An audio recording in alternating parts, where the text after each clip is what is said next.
الحمد لله الحنان المنان الذي خلق الإنسان وعلمه البيان، والصلاة والسلام على رسوله سيد الإنس والجان وعلى آله وأصحابه ذوي الخير والإحسان. أما بعد، فأعوذ بالله من الشيطان الرجيم. بسم الله الرحمن الرحيم. وأقيموا الصلاة ولا تكونوا من المشركين. صدق الله مولانا العظيم وبلغنا رسوله النبي الأمين الكريم، ونحن على ذلك لمن الشاهدين والشاكرين، والحمد لله رب العالمين. غوث اعظم بمن بے سر و سامہ مدد، قبلہ دی مدد، قابہ ایما مدد، انتظارم کرمے تشتمنی عینی را، اے خدا جو و خدا بین و خدا دا مدد. بگردہ بے بلا افتادہ کشتی، ضعیفانو شکشتہ رات و کشتی، بحق عثمان ہارون مدد کن یا معین الدین چشتی، مدد کن یا معین الدین چشتی، مدد کن یا معین الدین چشتی. ذوی الاحترام مصلیان مسجد، حاضرین اہل سنت والجماعہ، السلام علیکم ورحمۃ اللہ تعالی وبرکاتہ.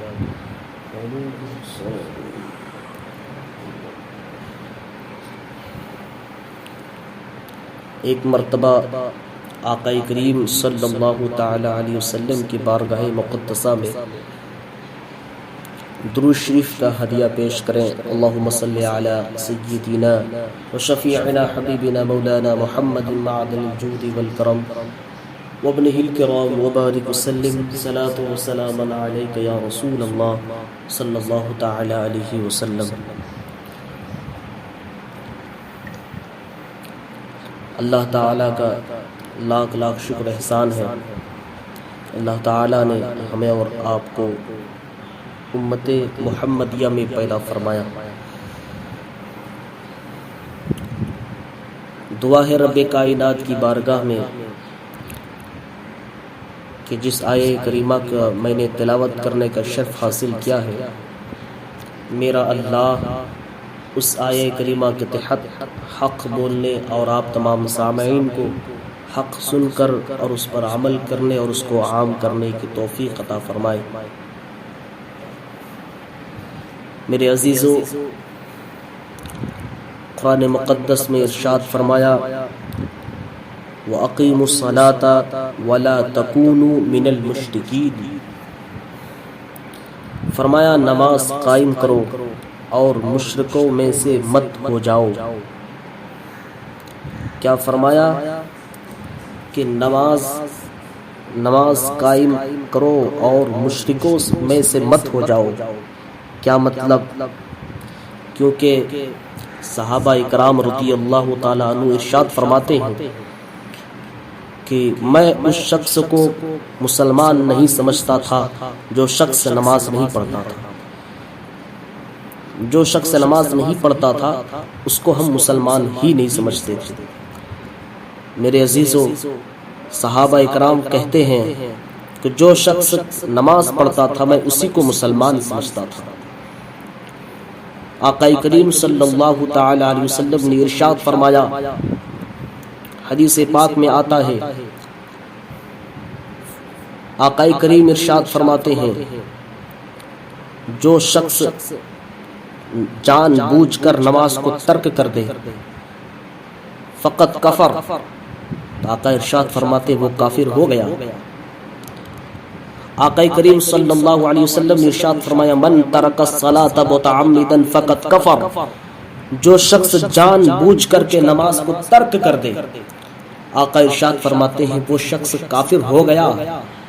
ہمارے امام اعظم ابو حنیفہ ادام اللہ اقبالہ نے اس پر تو کفر کا حکم نہیں لگایا، مگر کثیر تعداد میں صحابہ اکرام رضی اللہ تعالیٰ عنہ کے اکثریت صحابہ کا یہ فتویٰ ہے، اکثریت صحابہ اکرام کا یہ کہنا ہے جو شخص نماز کو جان بوجھ کر کے ترک کر دیتا ہے وہ کافر ہو جاتا ہے، اسلام سے خارج ہو جاتا ہے۔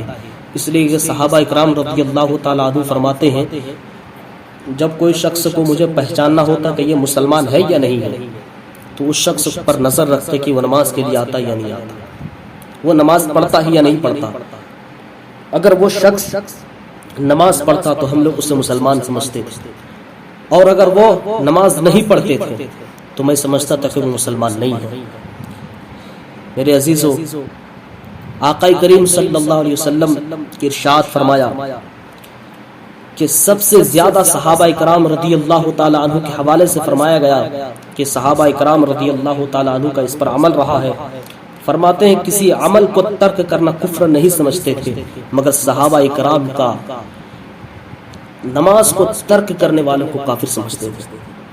آپ کو پتہ ہے کہ آقا کریم صلی اللہ علیہ وسلم نے کیا ارشاد فرمایا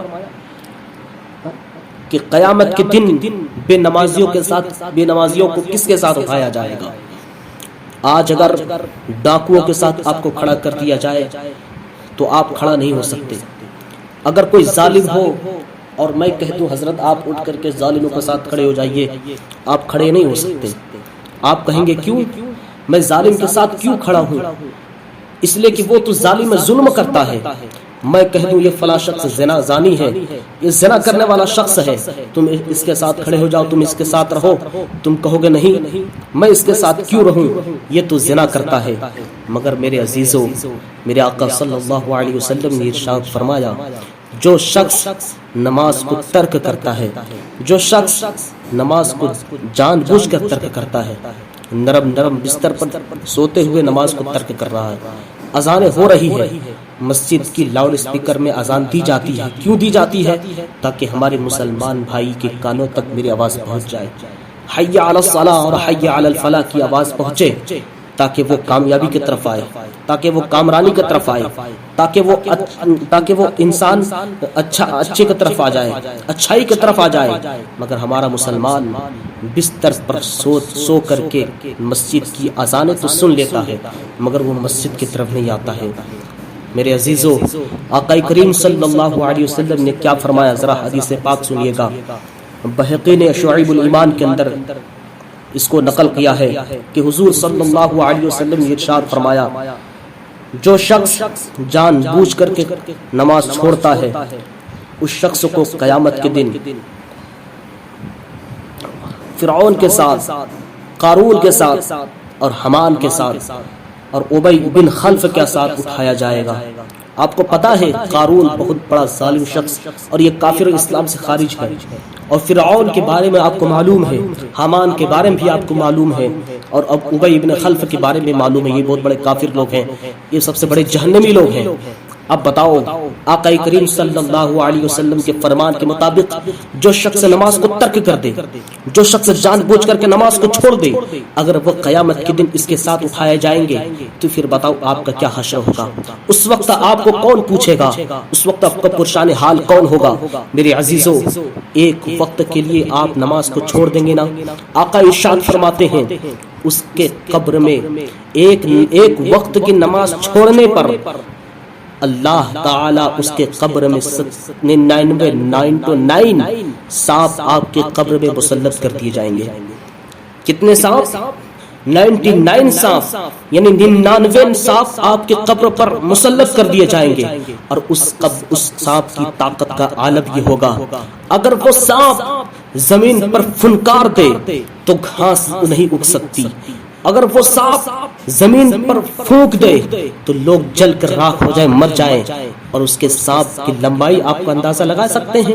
اس سانپ کی لمبائی یہ ہے کہ فرمایا جاتا ہے اس سانپ کا جو منہ ہے، وہ جو آسمان کے اوپر ہے، عرش معلیٰ پر ہے، اور اس کا آخری حصہ ہے وہ تحت الثری میں ہے، یعنی زمین کے سب سے نچلی طبقے تک ہے۔ آپ اندازہ فرمائیں میرے عزیزو، آپ بتائیں فجر کی اگر آپ نماز نہیں پڑھ رہے ہیں، اگر آپ فجر کی نماز چھوڑ رہے ہیں تو آپ کو 99 سانپ آپ کی قبر مسلط کر دیے جائیں گے۔ بتاؤ میرے عزیزو، قبر میں آپ کیا جواب دو گی؟ قبر میں اس کا درد کیسے برداشت کرو گے؟ میرے عزیزو، آقا کریم صلی اللہ علیہ وسلم کے پیارے دیوانوں، تم قیامت کے دن فرعون کے ساتھ کھڑے ہو کر کیا جواب دو گے؟ اور آج آپ کہتے ہو نا ہم عاشق رسول ہیں، ہم عشق مصطفیٰ کا دعویٰ کرتے ہیں، ہم عاشق ہیں، ہم عاشق ہیں، پوری دنیا میں نعرہ لگاتے ہیں ہم عاشق ہیں۔ میرے عزیزو، میں یہ نہیں کہتا ہوں کہ تم عاشق نہیں ہو یا ہم عاشق نہیں ہیں، بلکہ عاشق رسول آپ ہو تو آپ کہو بوانگے دہل، اے لوگو میں تو عاشق رسول ہوں، مگر یہ بھی تو دماغ میں رکھنا میرے عزیز، اگر تم نے دنیا میں عاشق رسول کہلا کر کے اگر تم اللہ اور اس کے رسول کی آنکھوں کے تم ٹھنڈک نہیں پہنچاتے ہوگے، قیامت کے دن رسول اللہ صلی اللہ علیہ وسلم آپ کو پکڑ کر کہیں گے لوگو تم اپنا عاشق رسول کہتے تھے نا، تم تو کہتے تو میں حضور سے محبت کرنے والا ہوں، محمد رسول اللہ صلی اللہ علیہ وسلم سے محبت کرنے والا ہوں، کیا تم نے ایک وقت کی نماز پڑھی؟ کیا تم نے ایک وقت کی بھی نماز پڑھ کر میری آنکھوں تک ٹھنڈک پہنچائی؟ میرے عزیزو، کیا جواب دو کہ قیامت کے دن، کیا جواب دو کہ قیامت کے دن، آپ کو پتا ہے قیامت کے دن کسے کہتے ہیں؟ آقا کریم صلی اللہ علیہ وسلم کے پیارے دیوانوں ذرا توجہ سے سننا، قیامت کے دن اسے کہتے ہیں یوم یقوم الروح والملائکۃ صفا لا یتکلمون الا من اذن، قیامت کے دن وہ ہے جہاں پر فرشتے گفتگو کرنے کے لیے تھر تھر کانپتے ہیں۔ آپ کی اوقات کیا ہے؟ آپ کی حیثیت کیا ہے؟ آپ کا مقام کیا ہے؟ آپ کیا نہیں کانپیں گے؟ جب فرشتے جو معصوم ہیں، معصوم جب وہ کانپتے ہیں تو پھر آپ کا کیا حال ہوگا؟ میرے عزیزو، اپنے زندگی کے اندر نماز داخل کر لو، اگر تم نے اپنی زندگی کے اندر نماز داخل کر لیا نا تو دنیا میں بھی سنور جائے گی، آپ کی زندگی دنیا میں بھی سنور جائے گی اور آخرت میں بھی سنورے گی انشاءاللہ الرحمن۔ میرے عزیزو، آقا آج پوری دنیا میں آپ چلا رہے ہو، مسلمانوں کا گھر چل رہا ہے، مسلمان تباہ ہو رہے ہیں، مسلمان جل رہے ہیں، مسلمان تباہ و برباد ہو رہے ہیں، شہروں میں بم گر رہے ہیں، آخر اس کی وجہ کیا ہے؟ آقا کریم صلی اللہ علیہ وسلم نے ارشاد فرمایا، غور سے سنو، جو شخص نماز نہیں پڑھتا ہے، آقا خود ارشاد فرماتا ہے میں چاہتا ہوں اس کے گھر میں آگ لگا دوں، میں چاہتا ہوں اس شہر کو جلا دوں، میں چاہتا ہوں اس گاؤں اس قریہ کو میں جلا دوں۔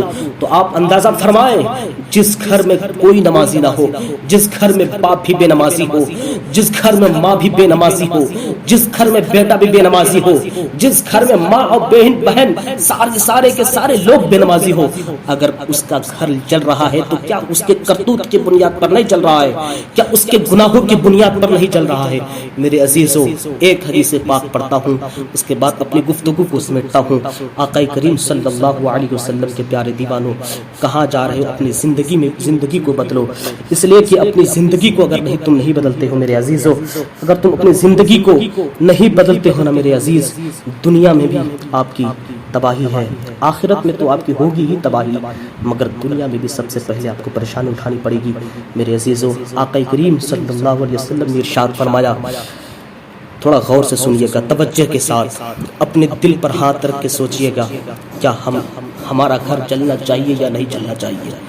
آج اس وقت ہمارے گھروں پر بلڈوزر چل رہے ہیں، آج اس وقت مسلمان خون کے آنسو رو رہے ہیں، آج اس وقت فلسطین اور غزہ کے مسلمانوں کو دیکھ کر کے کیا ترس اب بھی نہیں آ رہا؟ آج پورے آپ غزہ اور فلسطین کے مسلمانوں کو تو چھوڑیے، ہندوستان کے مسلمانوں کو آپ نہیں دیکھ رہے ویڈیوز، آپ فیس بک یوٹیوب آپ نہیں دیکھ رہے؟ سب سے زیادہ تو مسلمان بھائی آپ استعمال کرتے ہیں یوٹیوب اور ویڈیوز دیکھتے ہو، ویوز تو آپ لاتے ہو، میں تو کہتا ہوں بھائیو تم غلط ویڈیوز دیکھ کر کے دوسرے کا ویوز کیوں استعمال کرتے ہو؟ دوسرے کا ویوز کیوں دیتے ہو؟ اپنا آپ مصروف ہو جاؤ رب کی یاد میں، آپ رب کو منانے کے لیے مصروف ہو جاؤ، یوٹیوب چھوڑو، فیس بک کو چھوڑو، سارے سوشل میڈیا کو چھوڑ دو، یہ لوگ ویسے ہی تباہ ہو جائیں گے۔ یہ مسلمانوں کے پیچھے کیوں پڑے ہوئے؟ ارے یار ہمارے پاس تو نہ دولت ہے، نہ شہرت ہے، نہ عزت ہے، نہ ہمارے پاس بڑے بڑے بلڈنگ ہے، نہ ہمارے پاس بڑی بڑی گاڑیاں ہیں، اس کے باوجود بھی ہمارے پیچھے کیوں پڑے ہوئے ہیں؟ ہر وقت مسلمان، ہر سوشل میڈیا پر مسلمان رٹ لگائے ہوئے ہیں، کیوں؟ اس لیے کہ ہمارے پاس کوئی اور پاور نہیں ہے، عشق مصطفیٰ کا پاور ہے، عشق رسول کا پاور ہے، اور یہی لوگ اور یہی عشق مصطفیٰ کی چراغ ہے، یہ چھین کر کے بجھا کر کے مٹانا چاہتے ہیں آپ کو، اور آپ یہی کر رہے ہیں۔ میرے عزیزو، اپنی زندگی کو بدلو، اپنے دل پر ہاتھ رکھ کر سوچو کہ ہم کہاں جا رہے ہیں، قبر کے اندر میں کیا جواب دوں گا، حشر کے اندر آقا کو کیا منہ دکھاؤں گا؟ کیا یہ اس منہ سے آپ نے رب کی بارگاہ میں کھڑے ہونا ہے؟ آپ یہ منہ لے کر آپ کے رب کی بارگاہ میں کھڑے ہو گئے؟ پتہ ہے غوث پاک رضی اللہ تعالیٰ عنہ کا کیا معاملہ تھا؟ حضرت غوث پاک رضی اللہ تعالیٰ عنہ 40 سال تک، کتنے؟ 40 سال تک عشاء کی وضو سے لے کر کے فجر کی نمازیں ادا کرتے ہیں، تب جا کر عبد القادر بنے ہو جاتے ہیں۔ حضور غوث پاک رضی اللہ تعالیٰ عنہ سے جتنے بھی ان کے سلسلے میں اولیاء کرام موجود ہیں، حضرت خواجہ غریب نواز رضی اللہ تعالیٰ کا جا کر حالات ان کی زندگی کو پڑھیں آپ۔ حضرت خواجہ غریب نواز رضی اللہ تعالیٰ عنہ نے ایسے آ کر نہیں صرف لوگوں کو کلمہ پڑھانا شروع کر دیے، نہیں، بلکہ انہوں نے اللہ اور اس کے رسول کی، اللہ کی عبادت کی، رسول سے محبت، عشق کیا، رسول سے محبت کیا، اور اتنی محبت کی کہ رسول صلی اللہ علیہ وسلم ان کے دلوں میں عشق مصطفیٰ کا روشن ڈال دیے۔ جب عشق مصطفیٰ کا چراغ جل گیا، اس کے بعد ہندوستان میں آ کر اپنے خود چراغ بانٹنے لگے۔ اے لوگوں، یہ مجھ سے عشق مصطفیٰ لے لو، اے لوگوں مجھ سے جڑ کر کے عاشق رسول بن جاؤ۔ پتہ ہے ایک بادشاہ کا غلام آیا تھا قتل کرنے کے لیے خواجہ غریب نواز رضی اللہ تعالیٰ عنہ کو۔ پتہ ہے کیا ہوا؟ خواجہ غریب نواز نے فرمایا، اے بندے، سب لوگ آئے تھے تقریر کرنے، سب لوگ آئے تھے تقریر سننے میری، سب لوگ اپنا کام کر کے چلے گئے، تم بھی اپنا کام کر کے چلے جاؤ۔ کیا فرمایا؟ تم بھی اپنے کام کر کے چلے جاؤ۔ حضرت خواجہ غریب نواز رضی اللہ تعالیٰ عنہ بیٹھے ہوئے تھے، خطاب فرمایا اور اپنا کام کرے، سب لوگ چلے گئے۔ فرمایا، اے لوگوں، تم بھی اپنا کام کرو۔ تو اس شخص نے کہا، حضور معاف فرما دیجیے، حضور معاف فرما دیجیے، آپ کی گفتگو سن کر میرے دل میں بھی وسوسہ پیدا ہو رہا ہے کہ میں بھی نبی کا غلام ہو جاؤں، جس کا آپ غلام ہے۔ اللہ اکبر، جس کا آپ غلام ہے میں بھی اس کا غلام ہو جاؤں۔ وہ بندہ پھر آیا رسول کی حضرت خواجہ غریب نواز کی بارگاہ میں اپنا دست مبارک دیا، اپنا ہاتھ دیا اور کلمہ پڑھا، اور کلمہ پڑھ کر مسلمان ہو گئے۔ کیا ایسے مسلمان ہو گئے؟ خواجہ غریب نواز رضی اللہ تعالی عنہ نے اپنی زندگی میں اللہ کی عبادت کی ہے، رسول اللہ صلی اللہ علیہ وسلم کی شریعت مصطفیٰ پر چلا ہے، ہر سنت پر چلے ہیں، تب جا کر یہ مقام ملا ہے۔ ہاں، تمہیں ایک حدیث پاک پڑھنا چاہتا ہوں۔ آقا کریم صلی اللہ علیہ وسلم نے ارشاد فرمایا قسم ہے اس ذات کی جس کے قبضے قدرت میں میری جان ہے۔ فرمایا قسم ہے اس ذات کی جس کے قبضے قدرت میں میری جان ہے۔ آقا ارشاد فرماتے ہیں، میرے دل میں خیال آیا کہ میں لکڑیوں کو جمع کروں، اور میں لکڑیوں کو اکٹھا کروں، جمع کروں، اور لوگوں کو حکم دوں، اے لوگوں اس لکڑیوں کو جلا دو، اس لکڑیوں میں آگ لگا دو۔ تو فرماتے ہیں میں ایک حکم دوں لوگوں کو، اے لوگوں اس لکڑی کو جلاؤ، پھر میں نماز کا حکم دوں، اس کے لیے اذان کہی جائے، پھر اقامت کہی جائے، پھر میں لوگوں کو کہوں اے لوگوں اپنی قوم کی امامت کرو، اے لوگوں کی تم امامت کرو، کسی کو حکم دو کہ وہ لوگوں کی امامت کرے۔ پھر فرمایا میں اپنی گاؤں اور قریہ اور شہر کی طرف نکل جاؤں، میں اپنے شہر کی طرف نکل جاؤں، اپنے گاؤں کی طرف نکل جاؤں، اپنے قریہ کی طرف نکل جاؤں، اپنے محلے کی طرف نکل جاؤں۔ فرمایا اس کے بعد جو شخص جو بغیر کسی عذر شرعی کے نماز با جماعت کے لیے حاضر نہیں ہوتے ہیں، میں ان کے گھروں میں آگ لگا دوں، میں ان کے گھروں میں آگ لگا کر ان کے گھروں کو جلا دوں، راکھ کر دوں۔ اور فرمایا ایسے شخص کو بھی دنیا سے ختم کر دوں۔ میرے عزیزو، آج آپ کہتے ہو نا میرے گھر جل رہے ہیں، میرے ماں باپ جل رہے ہیں۔ آج کل کی اولاد، خاص کر کے آج کل کی اولاد اپنی ماں کی عزت نہیں کرتے، اپنے باپ کی عزت نہیں کرتے۔ کیوں جانتے ہیں؟ جب باپ بے نمازی، جب ماں بے نمازی، جب باپ شراب پینے والا آدمی ہوگا، جب باپ گندے کام کریں گے تو کیا وہ بیٹا اچھا کام کرے گا؟ یہ بیٹا کس کے لیے سیکھتا ہے؟ یہ باپ کو تو دیکھ کر سیکھتا ہے، مگر باپ پورے خاندان، پورا گھر بے نمازی ہے تو کیا بیٹا نمازی ہوگا؟ میرے عزیزو، اپنی زندگی کو بدلو۔ خود آقا ارشاد فرماتے جس گھر میں بے نمازی ہو میں چاہتا ہوں اس گھر کو جلا دوں۔ اور آج مجھے تو یہ افسوس نہیں ہو رہا ہے کہ مسلمانوں کے گھر جل رہے ہیں، مجھے افسوس نہیں ہو رہا، ہاں تھوڑی افسوس ہوتی بھی ہے کہ یار مسلمان کے گھر چل رہے ہیں، مگر پھر جب یہ حدیث پاک کثیر بہت ساری حدیث پاک اس کے متعلق ہے، جب یہ حدیث پاک میرے ذہن میں آتا ہے تو میں سوچتا ہوں شاید یہ لوگ رب اور رسول کی نافرمانی کیے ہوں گے، اس کے لیے اس کا گھر جلا دیا گیا، اسی لیے اس شخص کو اس گھر سے بے گھر کر دیا گیا۔ کہیں نہ کہیں تم سے کوئی گناہ ہو رہا ہے، کہیں نہ کہیں تم سے اللہ اور اس کے رسول ناراض ہے، اس کے بنیاد پر تمہارے گھر سے تمہیں نکال کر کے تمہارا گھر گرا دیا جا رہا ہے۔